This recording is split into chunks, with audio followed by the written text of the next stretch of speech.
Jasmine, I can't understand what they're saying. They're fighting. Bingo, I have to show this to Papa. He has this. Binilin ni Bingo si Snoop na wala siyang choice kundi bantayan si Irene hanggang magising na umangal naman ang binata.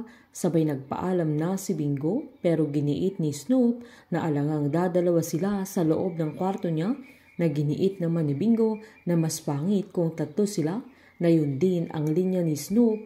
Nung iniwan niya si Bingo kasama si Caroline na tulog ang dalaga noong nakidnap siya kaya wala nang nagawa si Snoop na sinabihan pa siya ni Bingo na matanda na siya at kaya na yun.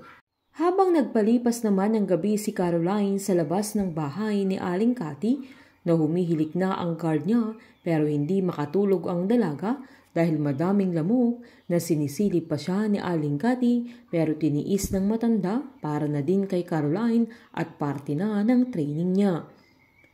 Kumuha naman ng tabong may tubig si Snoop na sinubukan niyang binabasa-basa ang mukha ni Irene sabay pabirong nag-uorasyon pa na saktong nagising naman ang dalaga pero natulog din siya na dahilan na tumabingi yung coat niya na mas lalong nailang si Snoop kaya dahan-dahan niyang tinakpan ng kumot na lumapit siya sa dalaga na saktong nagising naman sa Irene kaya humiyaw siya at nasampal pa niya si Snoop na assuming naman si Irene na pagsasamantalahan niya si Snoop at hinampas-hampas pa niya ng kanyang bag sabay umalis na siya na pinagsabihan pa niya si Snoop ng manyak na kinainis ng binata lalo tinulungan lang niya ang dalaga na siya pa ang lumabas na masama.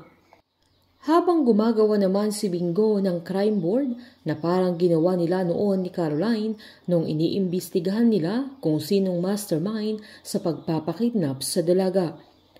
Unang nilagay ni Bingo ang pangalan ni Edward at Jaime na magkatapat nang biglang dumating si Snoop at nagmamaktol na humilata pa sa bed ni Bingo kaya tinanong niya kung bakit andoon ang kaibigan niya at kung nagising na si Irene at kung asaan na ang dalaga na giniit naman ni Snoop na kinuha na ng alien na pinagsabihan pa niyang baliw ata si Irene sabay sinabi niyang magpapalipas muna siya ng bad trip niya kila Bingo at doon muna siya matutulog.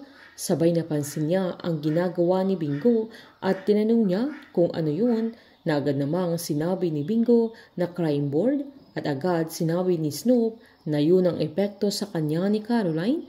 Sabay giniit pa niyang paano kung si Jaime ang tunay na kabit ni Edward.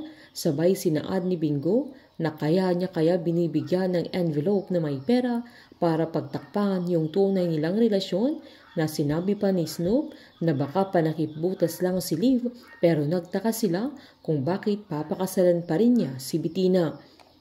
Giniit pa ni Snoop na kung siya si Caroline ay hindi na niya papakialaman pa ang mga gusot ng mga kapatid niya.